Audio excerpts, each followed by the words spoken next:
शांति। आज का टॉपिक है तनाव के बीच में मेडिटेशन का महत्व। जैसे तनाव तो हमने बहुत प्रकार का देखा है और सुना भी है।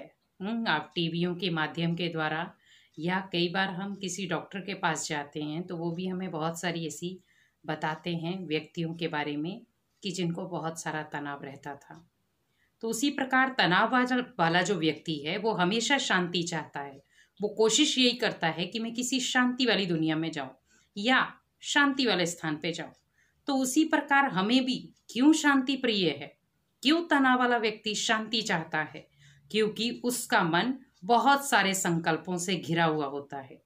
तब वो चाहता है कि मैं किसी एक संकल्प में सिमट जाऊं। तो वो एक संकल्प क्या है, बस उसी में वो उलझ जाता है।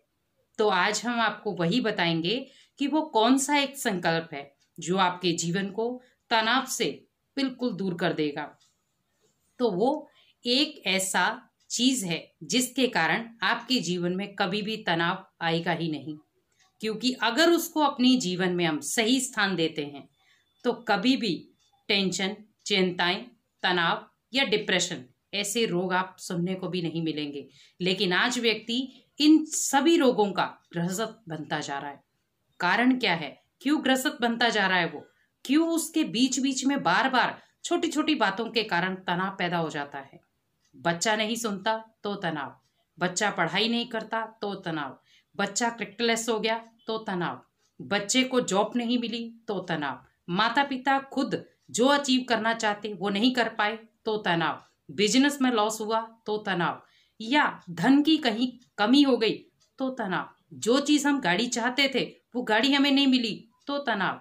आज कई ऐसे बच्चे भी हमने देखे हैं, माँ बाप उन्हें मोबाइल नहीं लेके देते तो वो तनाव के कारण सुसाइड कर लेते हैं। अब आप खुद सोचिए कि वो सुसाइड एक धार था, लेकिन असली वजह थी उसके मन में पनपता हुआ तनाव। और तनाव बहुत समय का होता है तो जाके वो एक डिप्रेशन का रूप लेता है। आप ये नहीं कह सकते कि व्यक्ति डायरेक्टली डिप्रेशन में आ जाता है, पहले वो एक नेगेटिव संकल्प रचता है।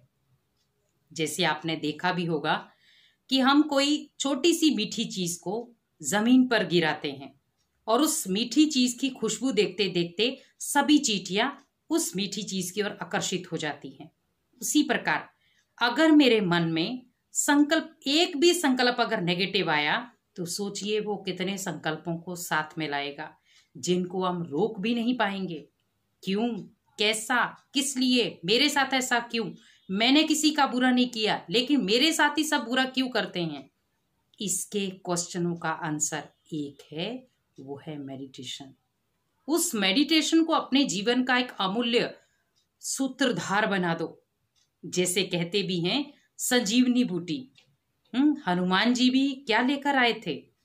एक संजीवनी बूटी, जिससे लक्ष्मण जी को उन्होंने मूर्छित होने से बचा लिया। तो इसी प्रकार ये मेडिटेशन भी एक संजीवनी बूटी है। जितना हम इस संजीवनी बूटी को अपने जीवन में अप्लाई करेंगे, धारण करेंगे, हमें कभी भी तनाव नहीं होगा। क्योंकि हम कई आत्माओं को अपनी वजह से नेगेटिव संकल्प देते हैं तो वो नेगेटिव संकल्प वापस जब आते हैं तो 4 गुना होकर आते हैं। तो आप खुद सोच सकते हैं कि आप ही की देन आपके पास वापिस आए। इसीलिए किसी के लिए व्यर्थ ना सोचें, क्योंकि अगर हम किसी के लिए व्यर्थ सोचते हैं तो वो किसी के लिए व्यर्थ नहीं है, वो हमारे लिए ही व्यर्थ है। जैसे दिवाली आती है तो हम किसी न किसी को गिफ्ट जरूर देते हैं और कई बार ऐसा भी होता है कि वो अपना ही गिफ्ट हमारे पास वापिस आ जाता है। हमें भी ऐसा ही देखना है कि जो विचार मैं दूसरे के सामने रख रहा हूं या दूसरे के लिए कोई विचार गलत सोच रहा हूं, वो 4 गुना वापिस मेरे पास आएंगे और फिर हम क्या कहेंगे कि मेरे को टेंशन हो रही है, मेरे पास बहुत सारी चिंताएं हैं, क्योंकि मैंने दूसरे को चिंताएं दी तो वापिस आपके पास आई। तो मेडिटेशन, आज आपको थोड़ा सा मेडिटेशन के बारे में बताएंगे। मेडिटेशन है क्या? बहुत सारे लोग जानने की कोशिश कर रहे हैं कि क्या फिजिकल मेडिटेशन है। फिजिकल मेडिटेशन नहीं है। फिजिकल हम बहुत सारे योगा करते हैं, आसन करते हैं, लेकिन वो हैं शरीर को फिट करने वाले। लेकिन आत्मा को फिट करने वाला है राजयोगा मेडिटेशन। वो राजयोगा मेडिटेशन है जिससे हम अपने आत्मा को परमात्मा के साथ कनेक्ट कर सकते हैं। हम अपने मन की बात भगवान से कह सकते हैं।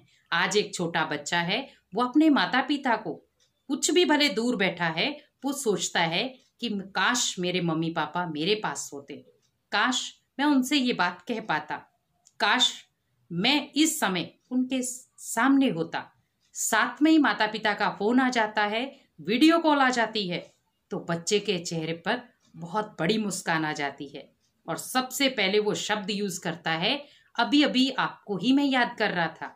आप खुद सोचिए, एक संकल्प ने दो व्यक्तियों की बुद्धि को टच किया और वे व्यक्ति सामने आ गए।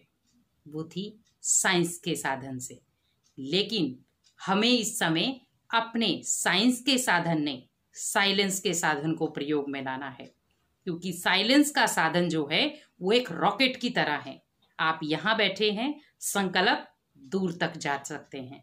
भगवान कहाँ भी है, हम भगवान को कहते हैं भगवान परम धाम में रहते हैं। उस भगवान से हमें अपने आप को जोड़ना है, क्योंकि भगवान भी हमारा पिता है। गायन करते मंदिरों में, तुम ही हो माता, पिता तुम ही हो, तुम ही हो बंधु, सखा तुम ही हो। कितने सारे संबंध जोड़े हमने उससे, निभाए कितने। आज हमें कोई भी तनाव होता है, वो बाहें पसारे आपको निहार रहा है, कब बच्चा मेरे को बुलाए और कब मैं उसके पास जाऊं उसकी मदद के लिए। भगवान हमेशा आपके लिए तैयार बैठा है, लेकिन आपको हिम्मत का एक कदम बढ़ाना है कि मुझे भगवान को याद करने के लिए फुर्सत है।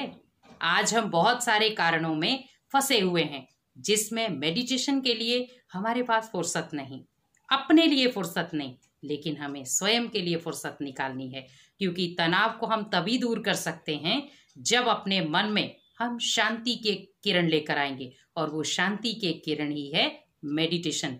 तो जितना हो सके, क्योंकि अनेक आत्माएं इस समय तनाव से ग्रसित हैं,